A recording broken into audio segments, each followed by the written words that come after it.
ब्रह्मा ब्रह्मा जो है वो इस सृष्टि को बनाते हैं, विष्णु चलाते हैं और महेश मारते हैं। तो तमस जो है वो मारना है, रजस जो है वो चलना है, फ्लो है, बदलाव है, और सत्व जो है वो पैदाइश है, वो बर्थ है, वो स्टार्टिंग पॉइंट है, वो फर्स्ट प्रोडक्ट है।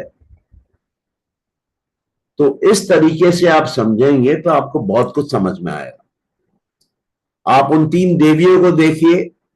सरस्वती जो है ज्ञान है, वो सत्व है। लक्ष्मी जो है वो आपके जीवन को चलाती है। आपके पास दुनिया भर का ज्ञान हो, एक पैसा नहीं हो जेब में, आपका जीवन चलेगा नहीं। जीवन चलाने के लिए लक्ष्मी चाहिए, जीवन दौड़ाने के लिए और ज्यादा लक्ष्मी चाहिए। जीवन को रॉकेट के स्पीड पे दौड़ाने के लिए आपको शायद वर्ल्ड के टॉप 10 लोगों में आना पड़ेगा, पूंजीपतियों में, कि लक्ष्मी का भंडार हो आपके पास, आपका हर काम अपने आप होगा। तो और काली, जाने के लिए आपको काली चाहिए, तो किसी को नहीं छोड़ती। लेकिन वही काली शिव के बस में है, जो राक्षसों का वध कर सकती है, उनकी मुंडियां काट के गले में लटका सकती है, उनका खून पी सकती है, जो रक्त बीज को मार सकती है, वो शिव के सामने शांत हो जाती है। क्यों? क्योंकि शिव चेतना है, प्योर कॉन्शियसनेस है। आपके पास वो प्योर कॉन्शियसनेस है। आपसे काली डरती है, लेकिन आपको पता नहीं, इसलिए आप अटके पड़े हैं, अटकाया गया है। क्योंकि अगर आपको मालूम पड़ जाएगा कि शिव भी आप हैं, काली भी आप हैं, लक्ष्मी भी आप हैं, आप किसी की सुनने वाले हैं? नहीं सुनने वाले हैं। तो जो लोग राज्य करते हैं वो आम जनता को कंट्रोल में रखने के लिए उनको अज्ञानता में रखते हैं।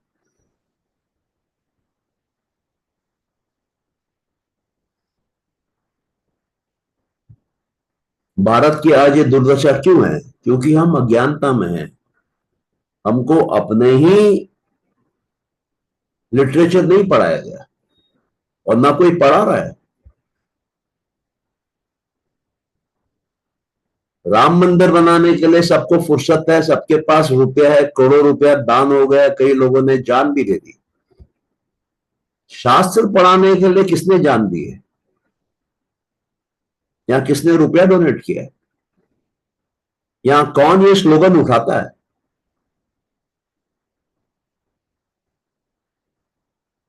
किसी को इंटरेस्ट नहीं है। क्योंकि जिसके आवाज में दम है, वो अगर आपको ज्ञान दे देगा तो उसकी आवाज दब जाएगी।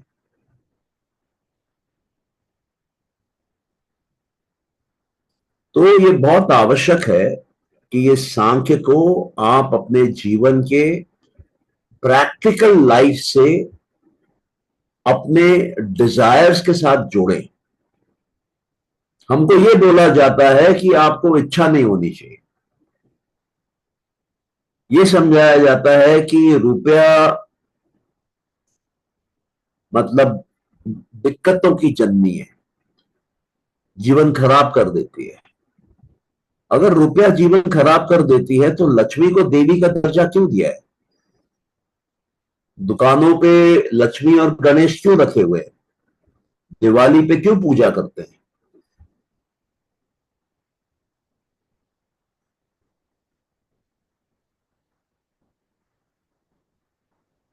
तो ये बेसिकली समझने वाली बातें हैं।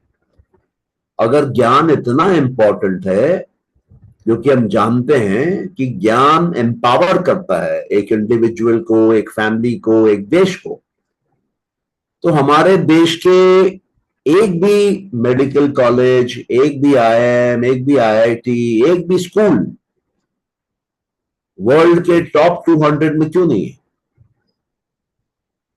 ये प्राइवेट कंपनियां क्यों नहीं खोलती हैं? ये सरकार क्यों नहीं खोलती है? एयरपोर्ट बना लेते हैं, पोर्ट्स बना लेते हैं, यू नो, अरबों खरबों का तेल इंपोर्ट कर लेते हैं। एक एक ढंग का वर्ल्ड का टॉप कॉलेज क्यों नहीं बना सकते? और हम लोग डिमांड भी नहीं करते हैं। और ये ज्ञान, जैसे मैंने पहले कहा, ये बाहर से नहीं आता है, ये आपके अंदर पैदा होता है, उसको खोलना पड़ता है। ये सबके अंदर है। आम का बीज अगर है तो 95-99% चांस है कि उससे आम का पेड़ बनेगा। अगर हम ईश्वर से पैदा हुए हैं तो 100% चांस है कि हमसे ईश्वर बनेगा, हम बनेंगे ईश्वर। अगर एक आम का बीज आम का पेड़ बन सकता है और आम के पेड़ से 300 आम के बीज बन सकते हैं और हम उसी से बने हैं, उसी ईश्वर से, तो हमसे 100 ईश्वर क्यों नहीं बन सकते हैं? कोई जवाब दे इसका? नहीं देंगे जवाब, क्योंकि उनके पास जवाब नहीं है।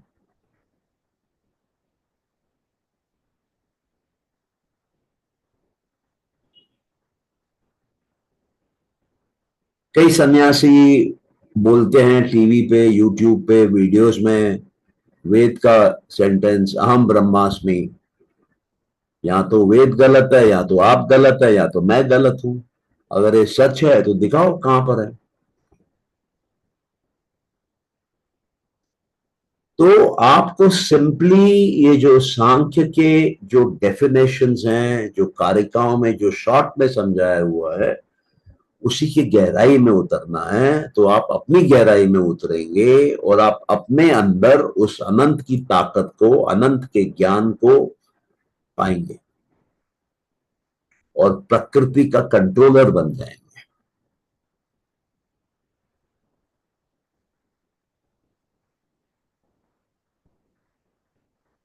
क्लियर है सभी को?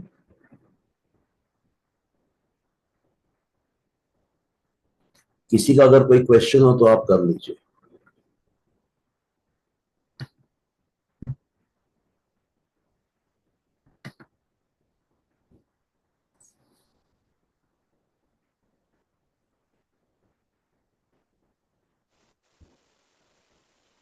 नमस्ते सर, प्रेरणा बोल रही हूँ।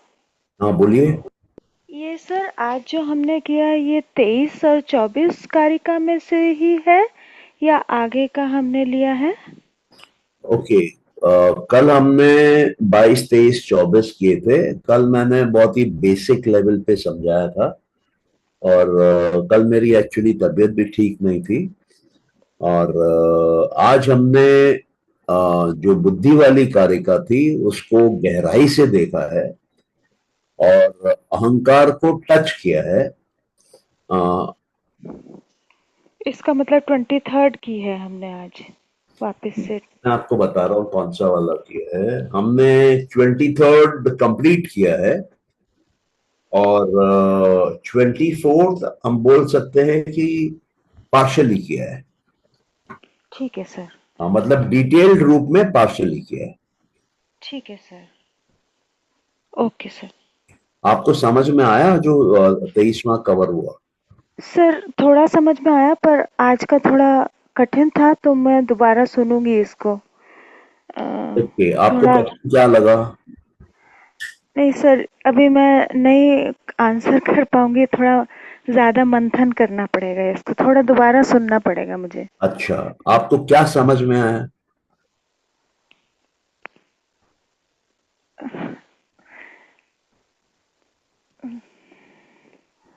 Sir I am not in position to speak. नहीं। ठीक है। नहीं, ठीक है, चलो। कल क्लैरिटी से आपको थोड़ा सा बेटर बता पाऊंगी। नहीं, एक्चुअली होता क्या है ना कि जब भी हम ज्ञान लेते हैं, अनलेस, जैसे मैं एग्जांपल देता हूँ, हमारे फ्रिज में बर्फ जमाने के लिए एक ट्रे होता है आपके घर पे है? हाँ जी सर। ओके। तो उसमें क्या होते हैं कि खांचे होते हैं और वो खांचे खाली हो जाते हैं तो हम उसमें पानी भरते हैं। अगर वहां पर वो खांचे नहीं होंगे तो पानी अंदर जाएगा नहीं।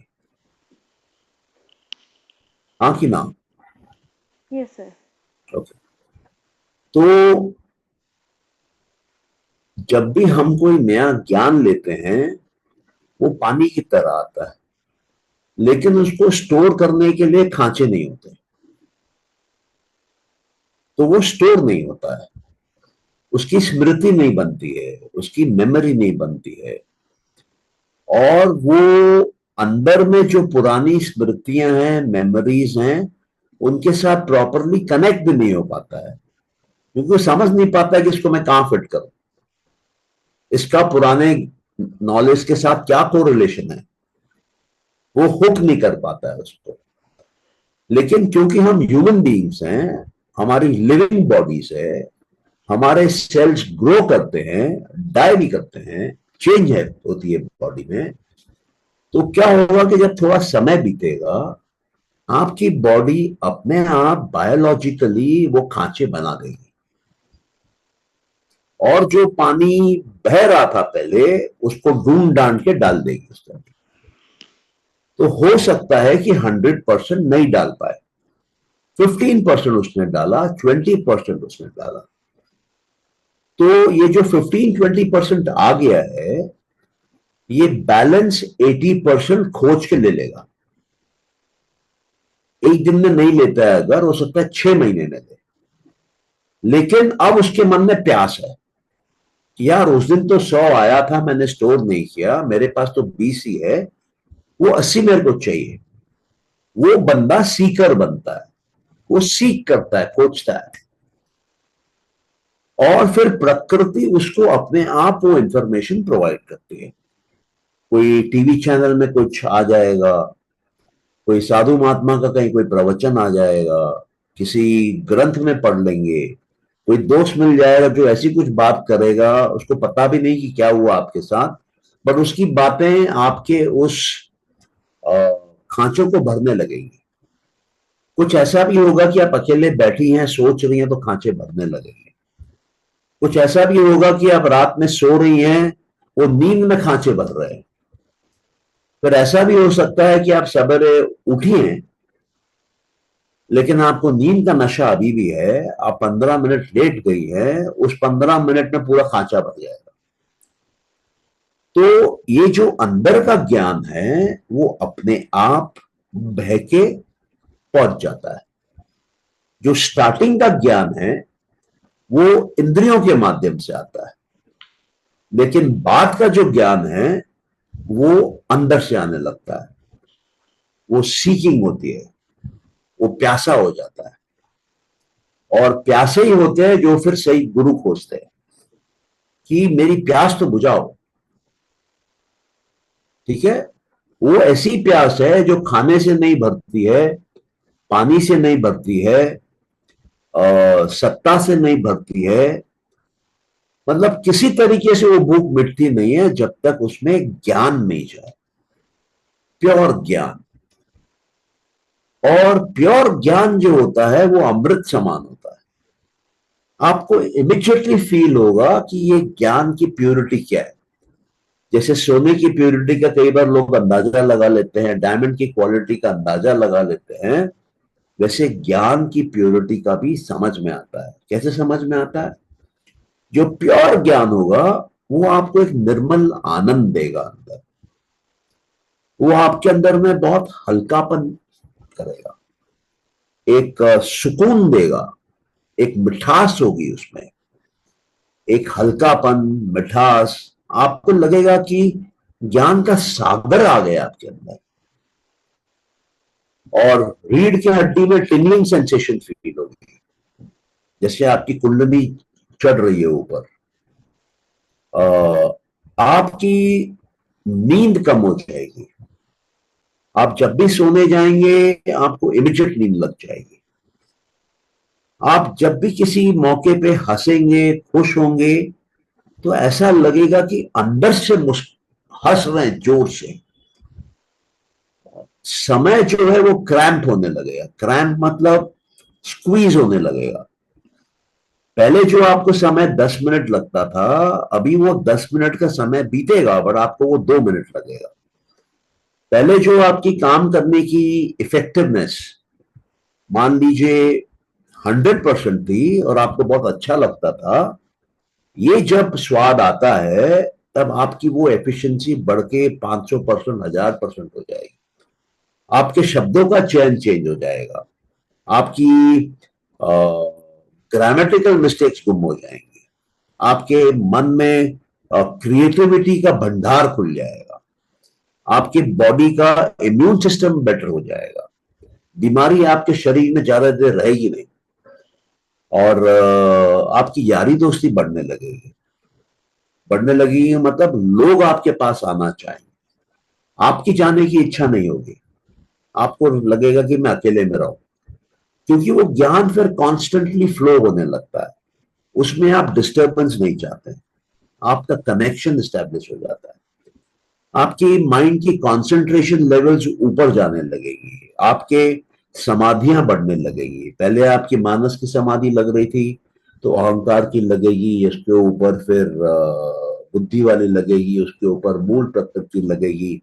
रात को आपको नींद में होश होगा, आपको मालूम पड़ेगा कि आप सो रहे हैं लेकिन सो नहीं रहे हैं, आपके अंदर इंफॉर्मेशन का प्रोसेसिंग चलता रहेगा, आपने जो ज्ञान लास्ट हासिल किया है उस पर आप रिसर्च कर रहे हैं, उस पर आप ध्यान लगा रहे हैं, उस पर आप समाधि ले रहे हैं, आपको और अंदर का प्रज्ञा आ रहा है। तो एक अद्भुत अनुभव है ये। और इसी से जीवन में बहुत बड़ा परिवर्तन आता है, ट्रांसफॉर्मेशन आता है। तब आपको समझ में आएगा कि आपका ट्रू पोटेंशियल क्या है और आप उस दिशा में जा रहे हैं। ठीक है। ठीक है sir, thank you sir blessings के हाँ, लिए। Welcome. Thank you, thank you.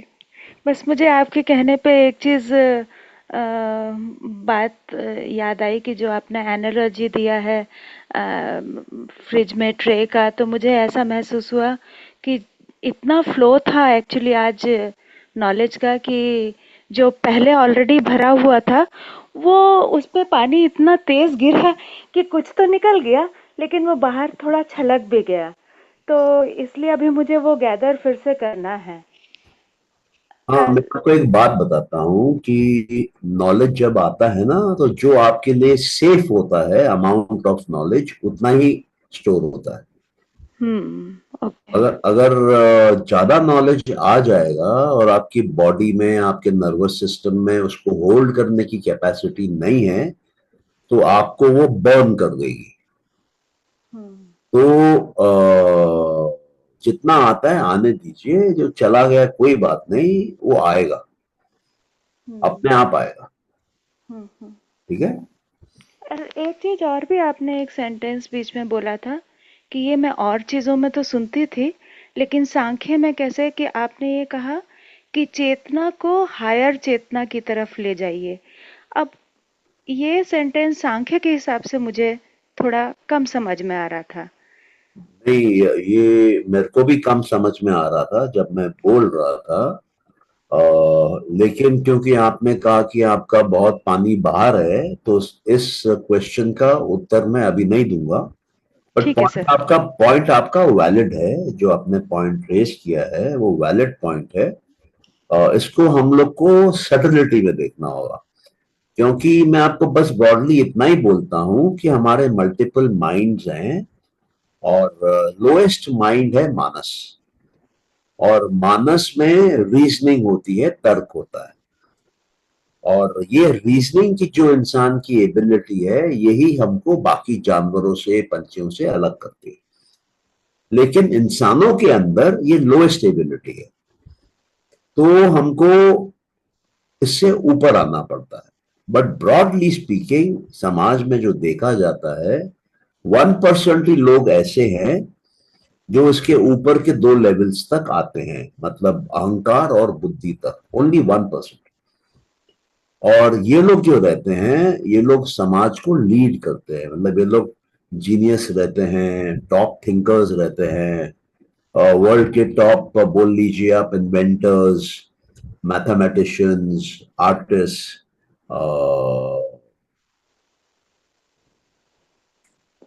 मतलब जो भी उस फील्ड के हैं, साइंटिस्ट बोल लीजिए, बहुत बड़े बिजनेसमैन,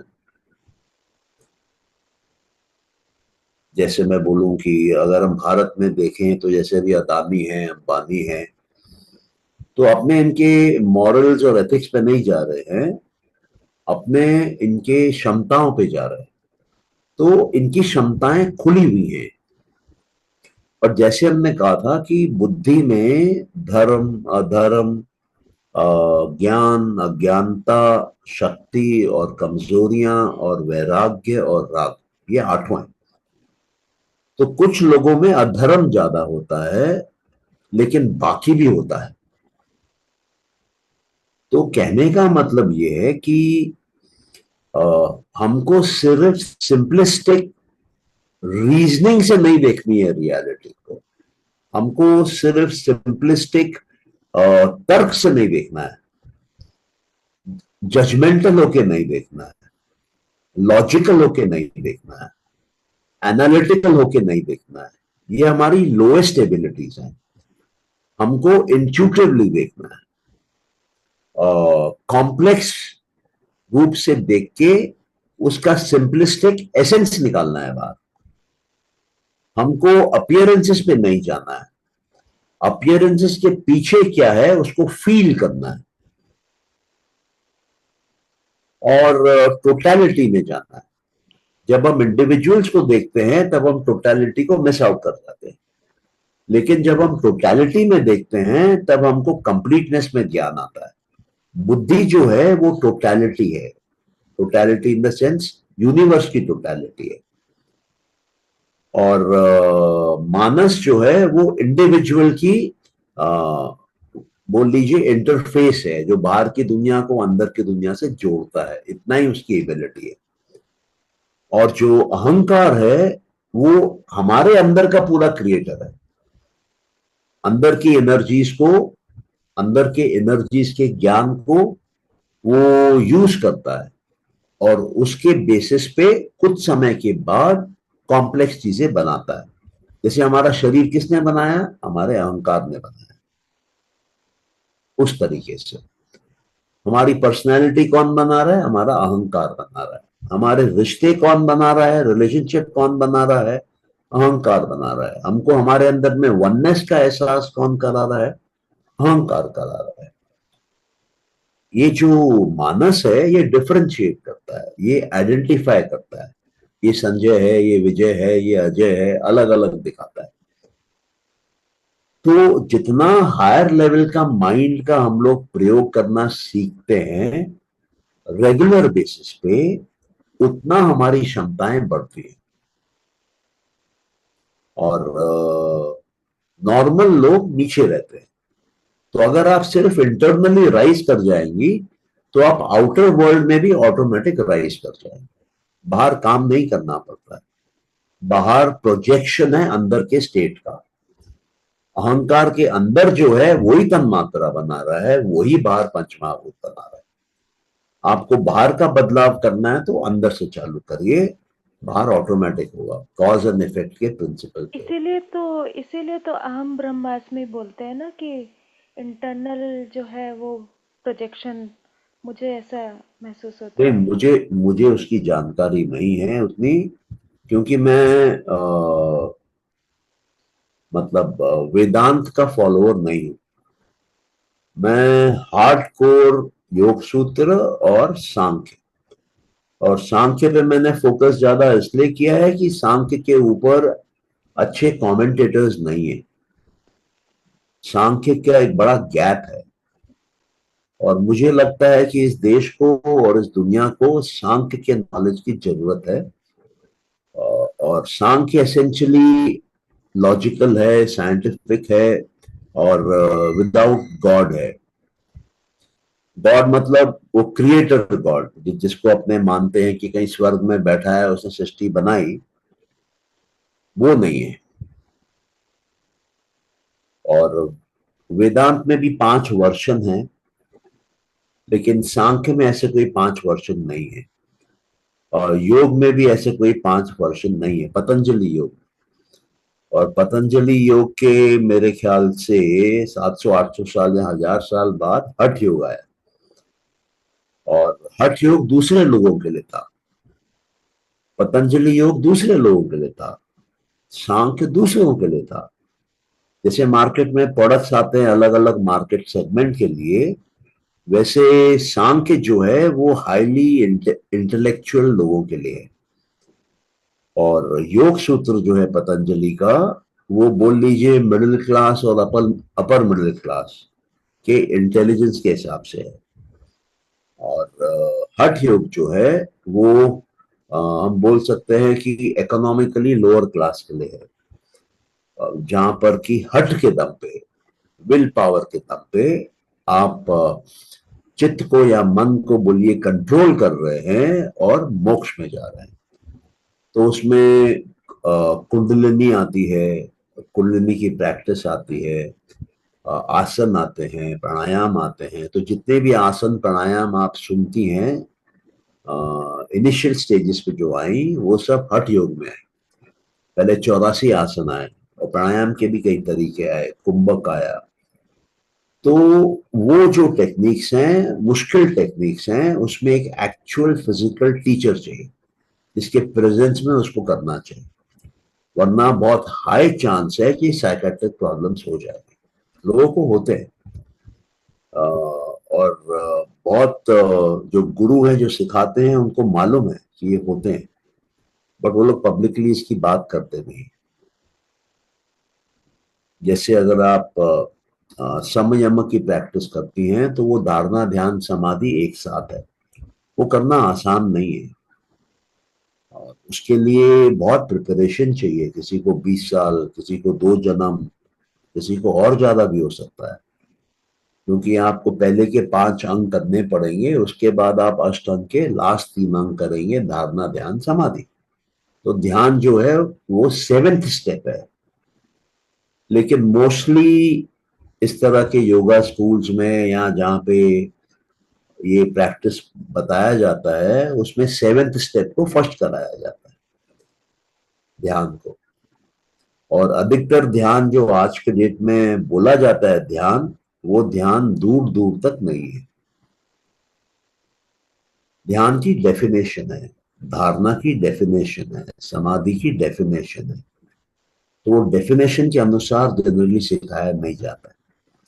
बड़े बड़े सो कॉल्ड स्पिरिचुअल सिस्टम्स हैं, इंडियन है, फॉरेन है, बट बहुत रास्ते से नीचे उतरे हुए हैं। तो अगर आपको ऑथेंटिक ज्ञान चाहिए तो आपको शास्त्रों पे जाना होगा। और जो शास्त्रों में जो ओरिजिनल सूत्र हैं या कारिकाएं हैं, उनका जो डायरेक्ट ट्रांसलेशन है, उसको पढ़ के अगर आप आगे बढ़ते हैं तो बेस्ट है। कमेंट्री क्या होता है कि जो कमेंटेटर है उसके बायस, उसके एजुकेशन, उस पे फिर उसके नॉलेज के हिसाब से वो आ जाता है।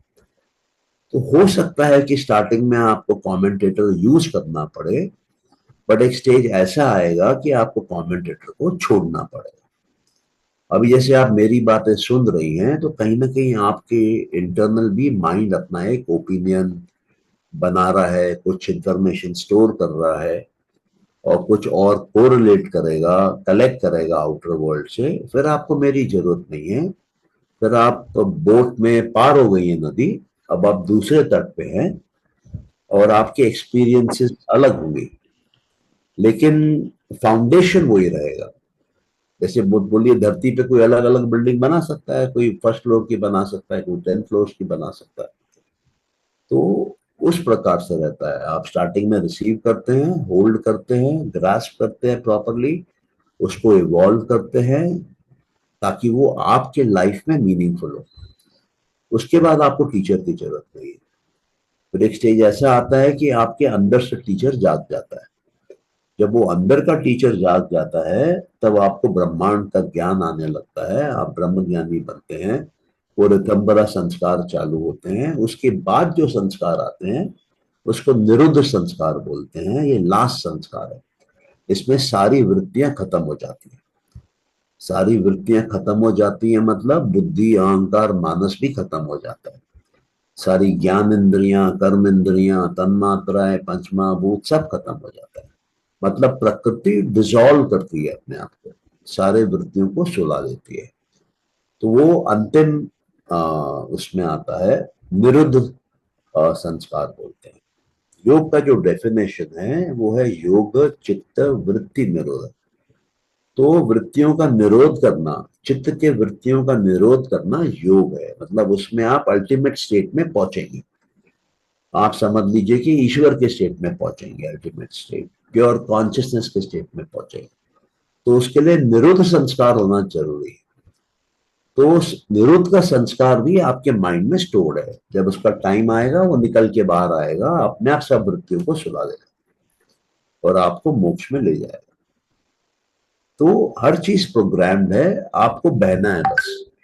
बहते बहते नदी पार हो जाती है। ठीक है। ठीक है सर, ठीक है sir. Thank you so much.